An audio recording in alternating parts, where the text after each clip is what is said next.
It's Emil. It's Emil Guillermo. Emil Amok to you. Oh, so good to be here on the last day of 2024.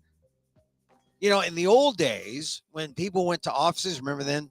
Remember those? You went to offices and you sat in a cubicle or something.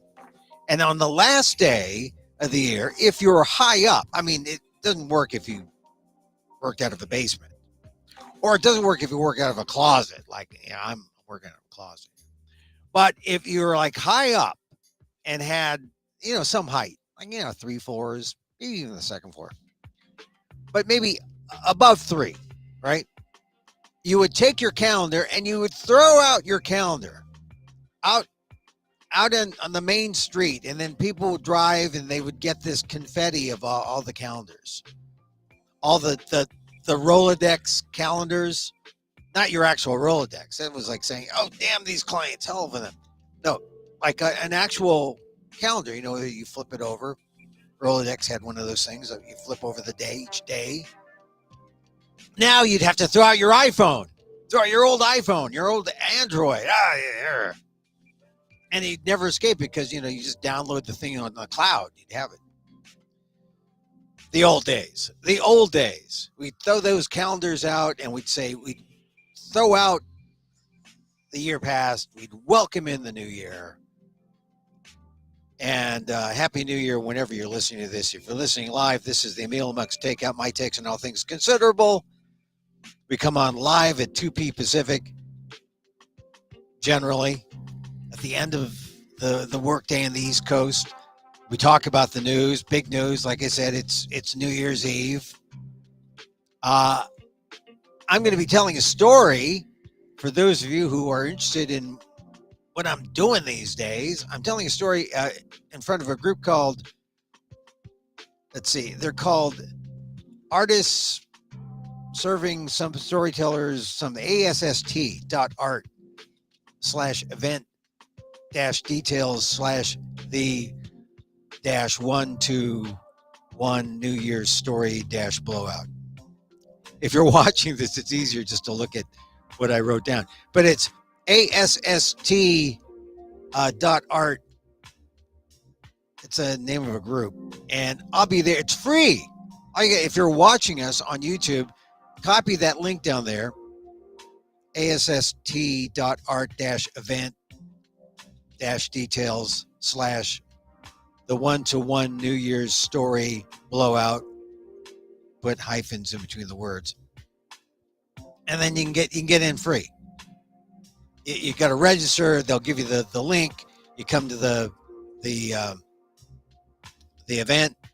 I'm going to be telling a story at 7 p.m. Pacific. So show up around 6:45. Enjoy the ambiance, and then at 7, I'll be I'll be closer to 7.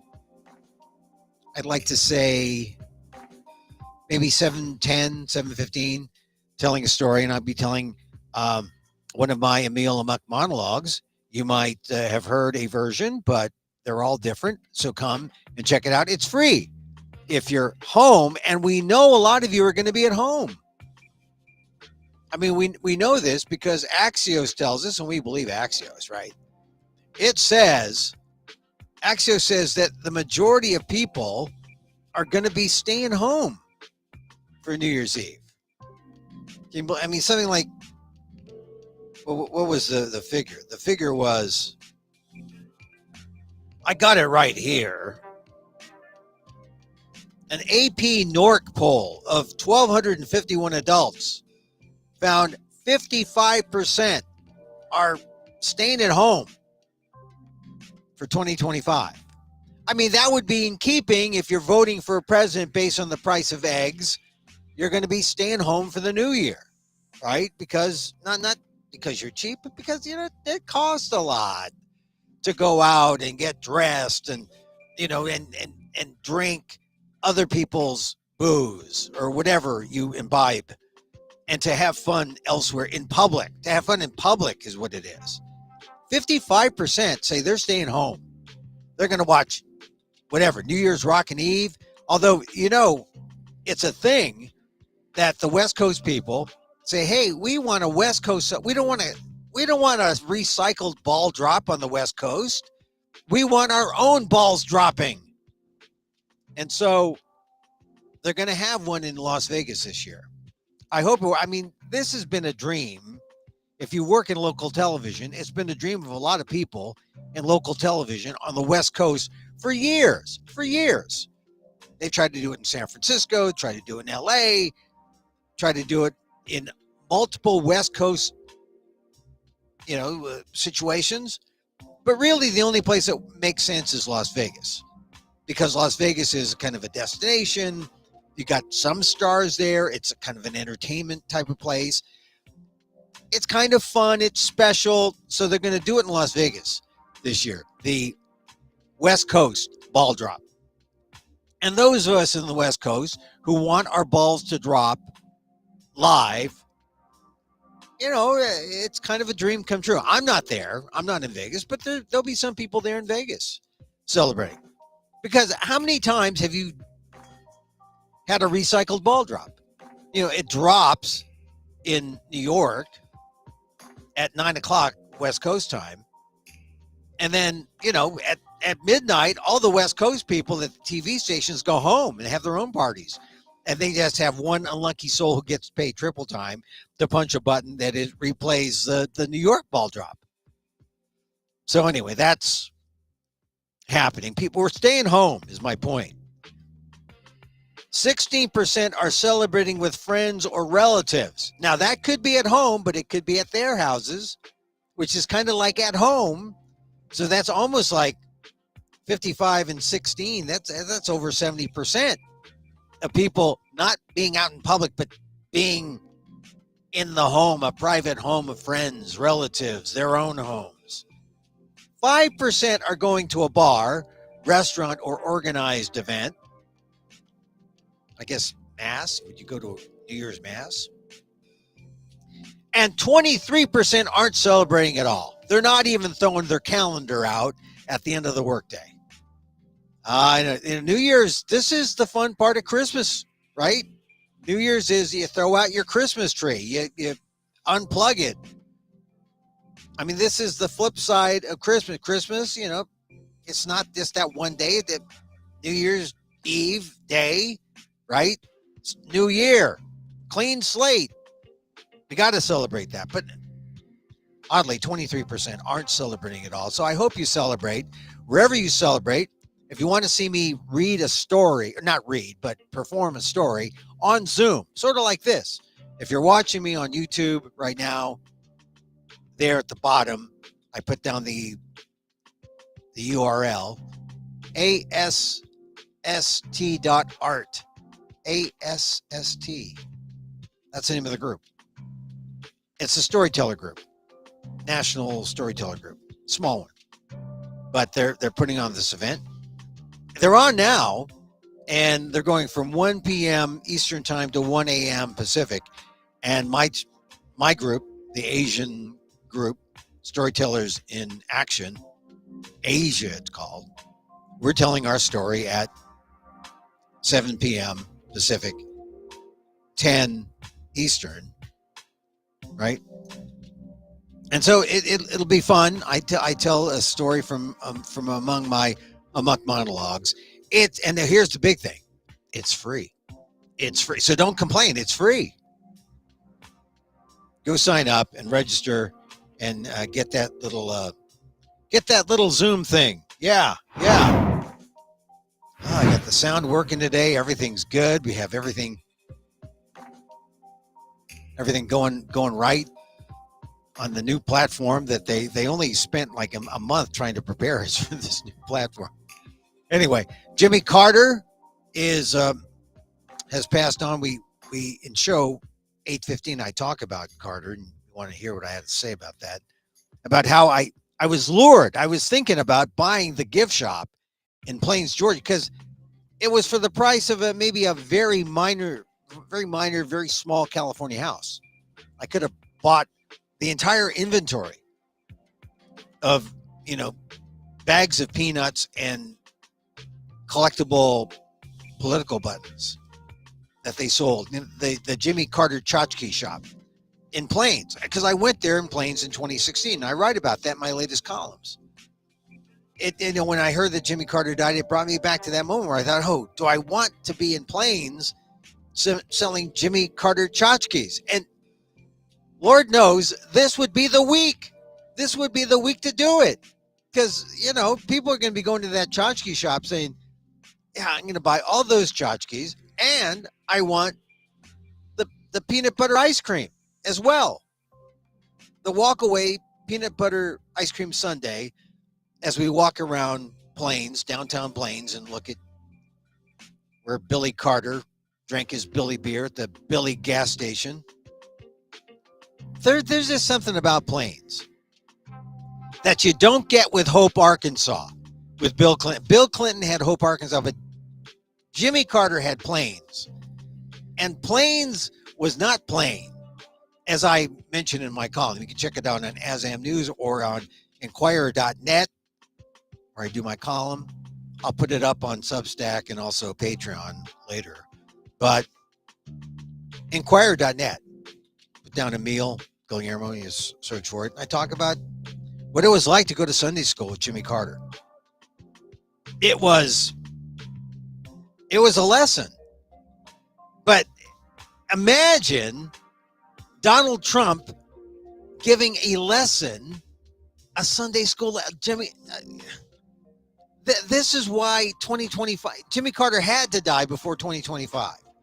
I'm sure he could not take the notion that this criminal, this convicted felon, was going into the White House for a second time, even after we know he's a convicted felon. People voted for him. That had to be a killing blow to President Carter. So the mourning for Carter begins on Saturday, and it's going to be, Plains is going to be hopping. And then, days on, lying in state, and probably they're going to be at the Maranatha Church where I went to Sunday school. Man, that was the scene. Carter was 2016. He was well, but a year before that, he had revealed that he had cancer, spread throughout his body, and he was, undergoing treatment, and they didn't give him much time. He outlived all those somber, predictions. Thank goodness. But he couldn't outlive Trump. So anyway, read my column. And right now we're finding so much about Carter, right? That's kind of interesting if you haven't really thought about it much. But news story came out. Carter was one of the first real greenies in the White House. He had solar panels installed in the White House. And of course, who took him down? Ronald Reagan. Ronald Reagan took down the solar panels after Jimmy Carter put them up. But Carter, man, in Plains, he put 4,000 solar panels up in Plains. He was a solar nut. He was one of the most environmentally friendly U.S. presidents. And even though they had an energy crisis during his time, actually it was not just his, it was sort of like Ford's, whip inflation now, bad time. But he was trying to get the ball rolling, moving forward toward a greener America. So there's that. There's, he was trying to eradicate certain things in terms of public health, certain, parasites, all these things coming out about Jimmy Carter. The Carter you never knew. And this is what's going to happen. You die, all the things, all the secrets come out. Oh, he did that. Oh, what a wonderful man. He is a wonder. And there are people who want to be contrarians and say, oh, Carter, not a great president. He was a great president. Much better after he was president, using the power of his past presidency to just set a good example, right? I mean, that's what presidents do. They set the example. They set the tone, the moral tone for a country. You build houses with your own hand for people who don't have houses. You don't lord it over them and, and play the overdog, which is what we have now. We have an overdog society. All the overdogs are winners. All the lower dogs, oh, you poor lower dogs. It's the overdog world. The Uber dog. The billionaires, the CEOs. That's the kind of world we live in. The billionaires who can, pay for everything, but just for themselves. Jimmy Carter was thinking about all of us. He was thinking about inclusivity. Read what I said about his Sunday school sermon. Or a lesson, not really a sermon.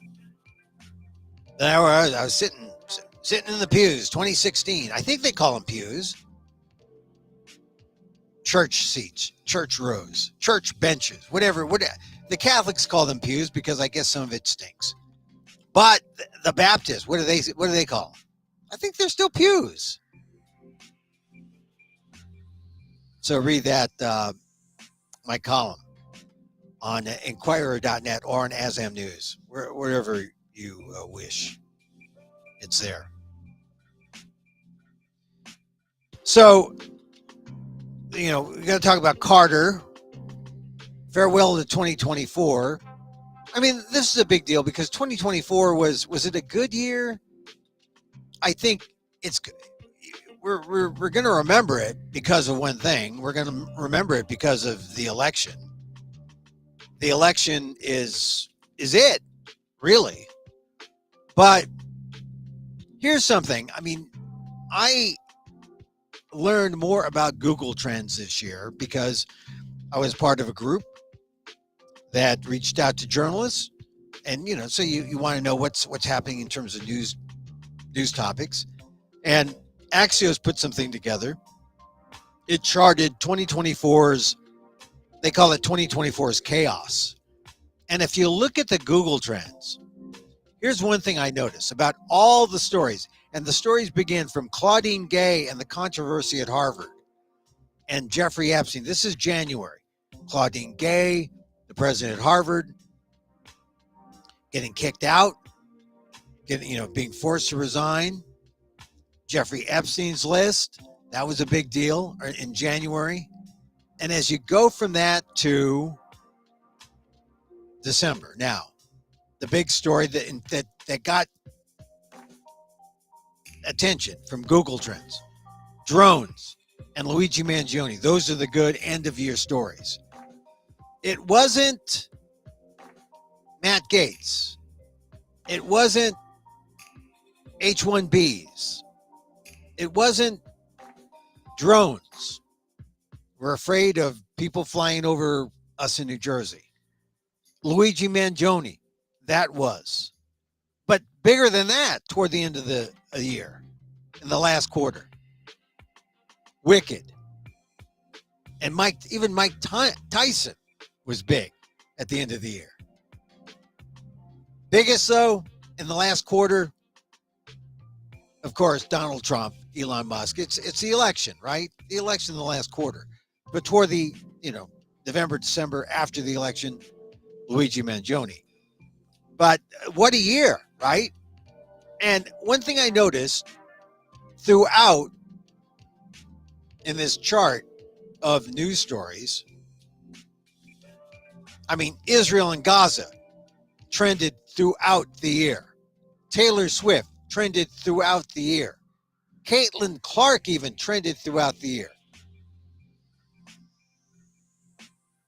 Interesting that even, Kamala Harris, she was big from, say, July when she got her spotlight, right? She had to run for office. But Kamala Harris between January and July was nothing. Donald Trump between January and July was almost nothing. And then big spike around July, August, around the time of his the assassination attempt, and the time that Kamala Harris was chosen by Biden instead of by the people, instead of by the Democrats. And then they had their rush. So, but the constants were Israel and Gaza. Taylor Swift. Notice I did not say Ukraine. Ukraine doesn't even break the trend list, which I think is pretty telling. No one cares about Ukraine. I mean, not in the same way that they should.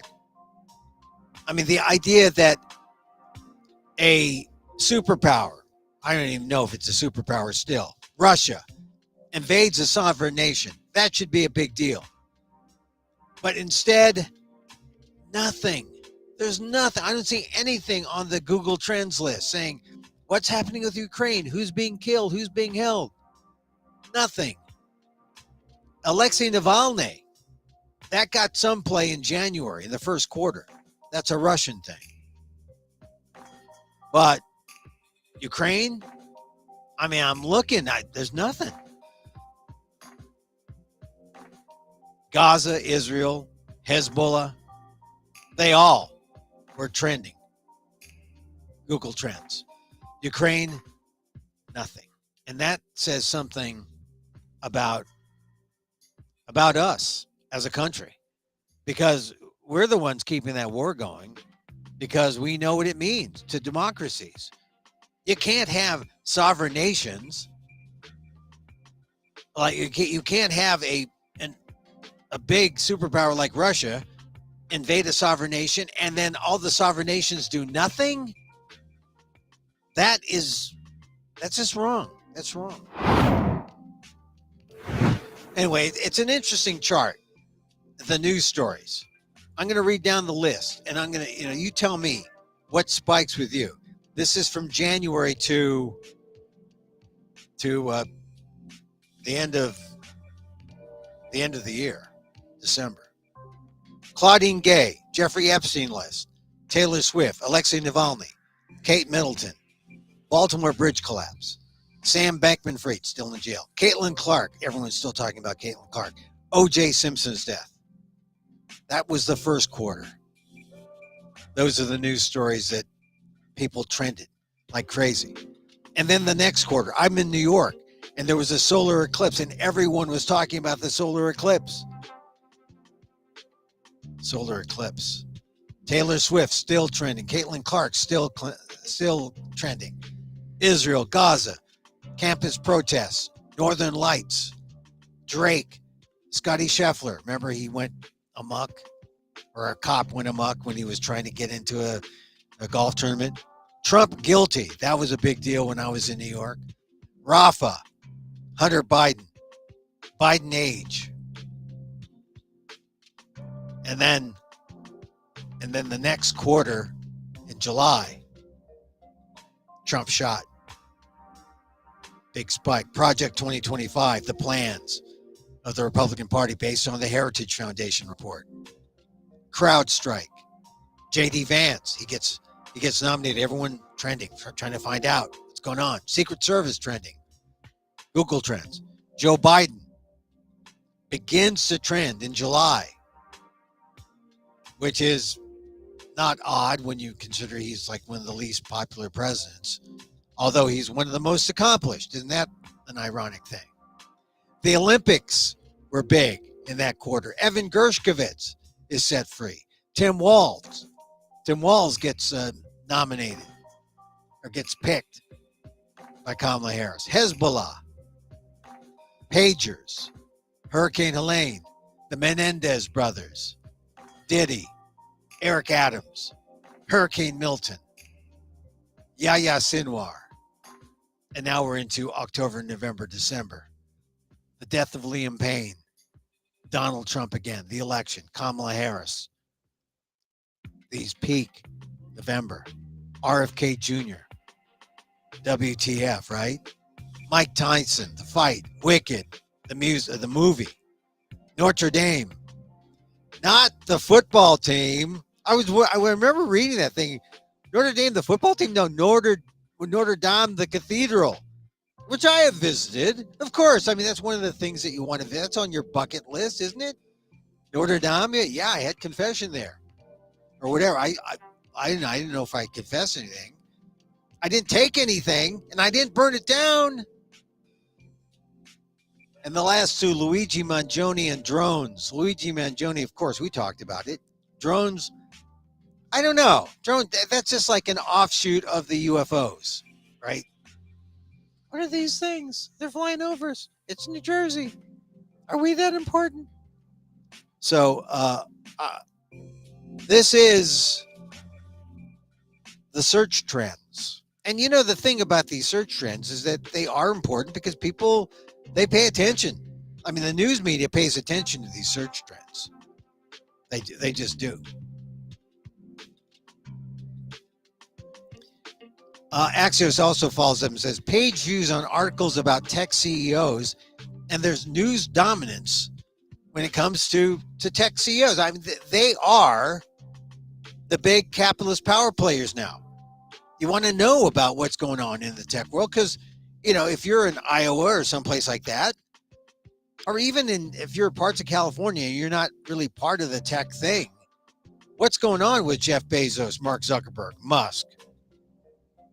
Because they are so dominant in our society and what they do. Their news dominance, unparalleled. Elon Musk overshadowed everyone by a staggering margin, according to Axios. So, I mean, we need to follow these people because they control what we do. And now you notice in the civil war between MAGA, the MAGA civil war is about, well, Elon Musk wants H-1Bs. He wants that kind of immigration. He wants what I call meritorious immigration. Everyone else says, no on that. I mean, the real MAGA types. I don't know how I mean, I'm for immigration reform. I'm for immigration. But I'd like to see more immigrants come in for special things, not just the tech, but, you know, it's been used for nurses, not just from the Philippines, but from China and India. And I think it could be helpful. But what does it say? It says that we're bringing in these people and we are for immigration when Americans fail to deliver the goods, when the Americans fail to live up to their potential and they're not qualified. So we hire qualified people at slightly above what HIBs in the tech world make more money than your average immigrant, but they make less money than a lot of people who are white working those jobs. The question is, white people wouldn't take jobs in tech that underpaid what they pay an H-1B person. But this is a way to get an underpaid person with the tech requirements, tech certification to come in and work. It's a cost-saving deal for the tech giants, for the tech CEOs. And this is the contradiction. We're in an anything goes world if it suits us. And us is not us. Us is the tech bros, the tech CEOs. It's really the new moral values of our, we call it a democracy. It's really more a technocracy. The techs are running the show and they will approve indentured servitude because it works for them. And you know, they would have approved it in America if they could get away with it in terms of everything else.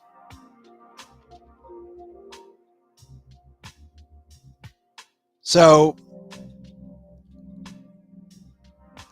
here's a story.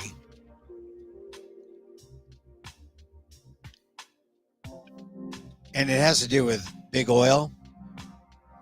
You know how Trump wants to say, he always likes to say, drill, baby, drill. When we should not be drilling, baby, drilling. We should be trying to watch our carbon footprint because we're already on record hottest temperatures. We're already shortening the time period when the end is near. They say 2040, if we don't do anything, that could be it. And we're not doing anything. Well, big year for big oil. Profits up. Most energy companies doubled down on oil and gas in 2024. Slowing down and at times reversing climate commitments in a shift they're likely to stick to in 2025.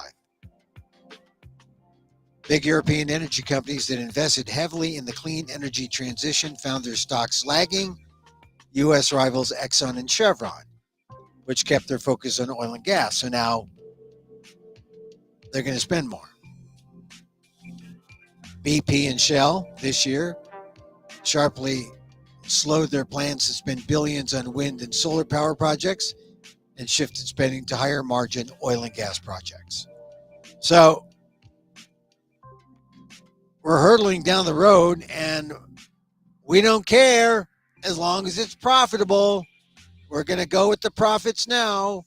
Short-term picture, long-term, we may not be here, but someone wants the profits now. Exxon, Chevron, Shell, BP, they all want the profits now. Forget about the world. It's,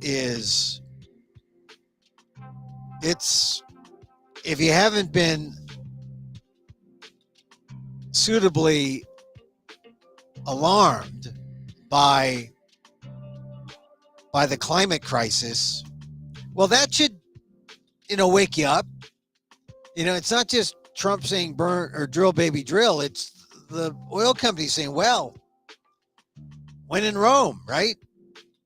We're going to increase profits. We're going to slow down on climate change, initiatives, green initiatives. Hey, full speed ahead, money, money, money, profits, profits, profits. It doesn't matter that we're not going to be here to enjoy them for the long term, right? So just something to think about in 2024. I was thinking that if you haven't really come to terms with that crisis, with the climate crisis, if you're not really acknowledging it, it should be in the front pages every day. You should be reading about what's going on, what's happening. I was talking about the other day, that everything is fine if you can make money off of it. And so the people who are making money off of their pollution, they're hedging their bets by trying to make money on the technology that will undo pollution, that will undo the carbon spending. And they're spending billions on this. It's too expensive now to undo your pollution. It's cheaper just to stop polluting. But because they figure, oh, wouldn't it be great? We can have our cake and eat it too. We can pollute, then unpollute, pollute and unpollute. Make money on both ends, right? That's kind of an ideal thing. But right now it's just cheaper to pollute than to depollute with technology to undo what you did.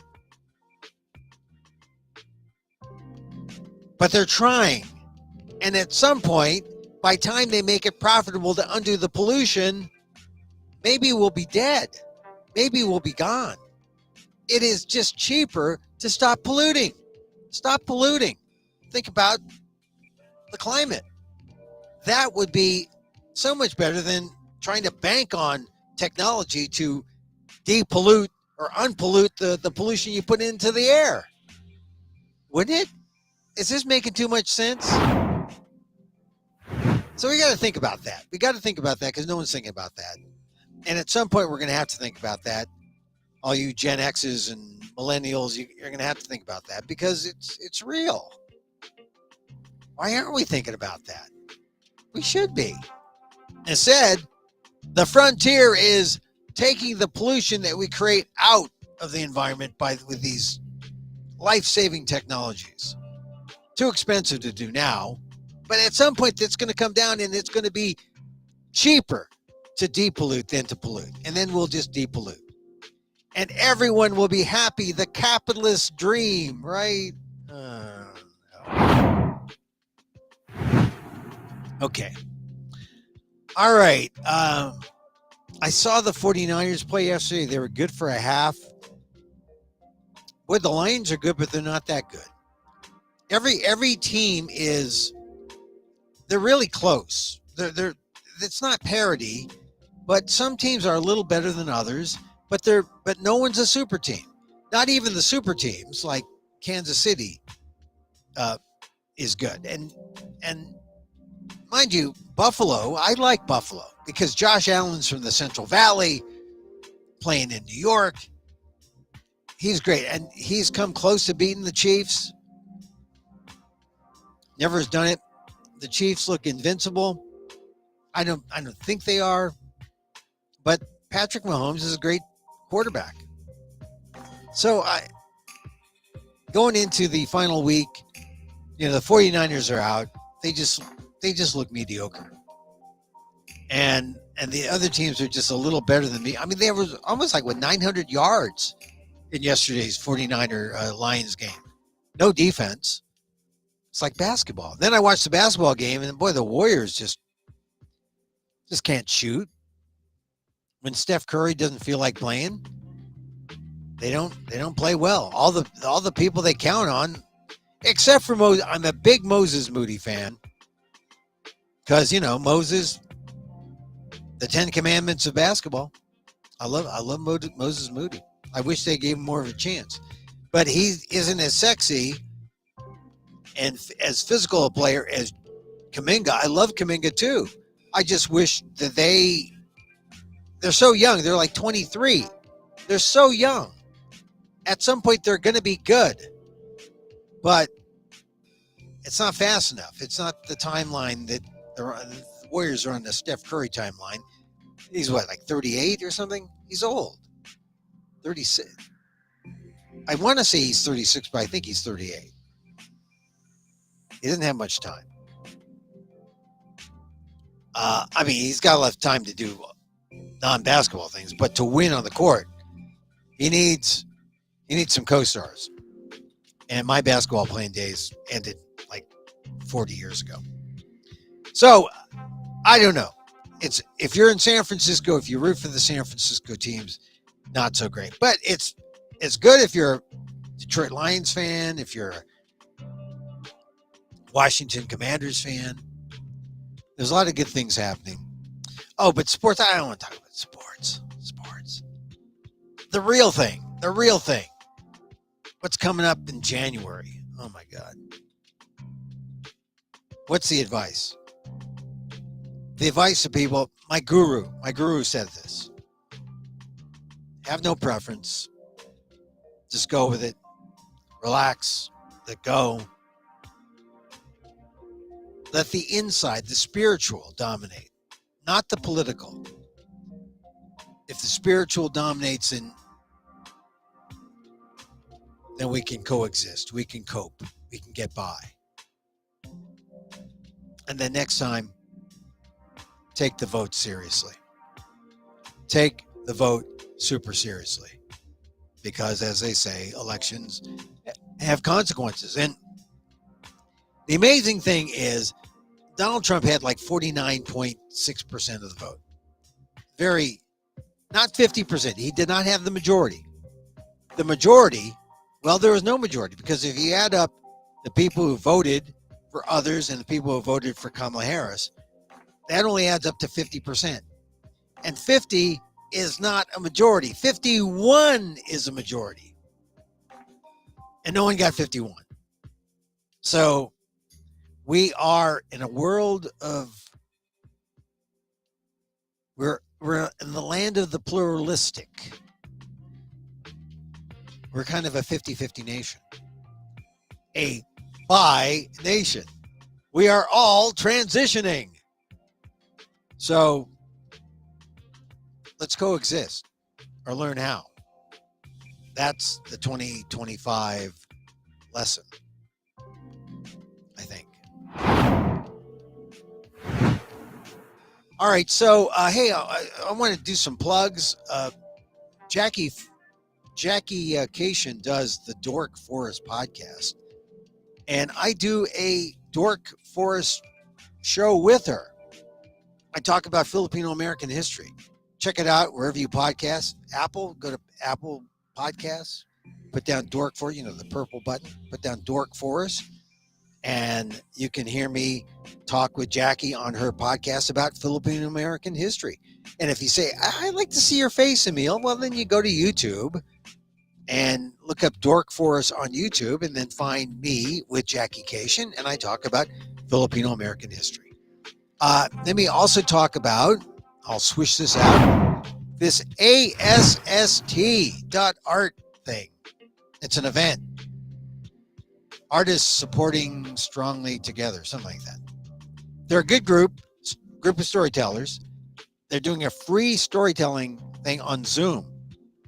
It's on now, 1 o'clock a.m. Eastern Time to 1 o'clock p.m.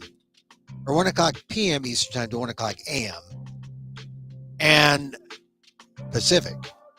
And our group, the Asian Storyteller Group, goes up at 7 p.m. Pacific. So register free, get your free ticket. I'll be up around 7:10, something like that, telling my story, one of my Amok monologues. It's free. Hope you can get there. It should be fun. Maybe free, maybe, I think. Check it out. And let's see, what else? Check me out on patreon.com/Emil Amok, where you can get, I'm a little behind, but most of the videos are up there. And also the columns. Get them there, get them on Substack. Read my columns also on ASAM News and also on Inquirer.net. There. All the plugs. I'm really interested in, what you're going to do for New Year's, because it said this AP Nork poll, and AP Nork, they're like the, pollsters now.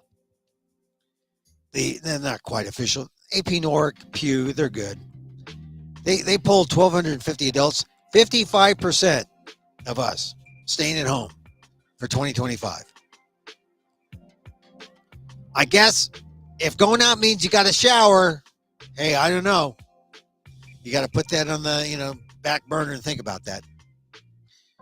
16% are celebrating with friends and relatives. So, and that's probably at home. That wouldn't be like out in public, really.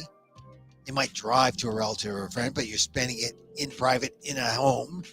So, like I said, that's like 70, over 70% saying we're not going out in a public place. It's going to be cold tonight, I think. Only 5% going to a bar, restaurant, organized event. 23% aren't celebrating at all. They are New Year's Grinches. And maybe because they didn't make their New Year's resolution. So here's a tip. Don't make them. Just go out and do them. Don't tell anybody. Just go out there and do something. All right, that's it for us. I'm going to be up doing that storytelling thing. The ASST.art/event-details/the-1-2-1-new-years-story-blowout/form. Oh my God. Just easier to cut and paste it from the YouTube channel. But I'll be there at 7 o'clock Pacific telling a story. It should be fun. We'll celebrate the new year. It's New Year's somewhere, right? It's already New Year's in Asia. I saw CNN did the thing around the world, and they were in Asia early on. So, Happy New Year. 2025. It's going to be good. It's going to be good. Better than we hope. Better than we know. because we're going to stand tall. And we're going to approach it from the inside out rather than the outside in. The inside. So I like to leave you with all the last 2024 loving kindness meditation, the metta, METTA. Right? I mean, so many times, I'm ready to go off on the handle and it's easier just to hold your horses, let it go, do nothing. That's being mindfully aware. Being aware of what you don't do. And so, as I wish for me, I wish for you. May you be safe. May you be happy. May you be healthy. And may you live with ease. Emil Guillermo here. Till next time. Happy New Year. And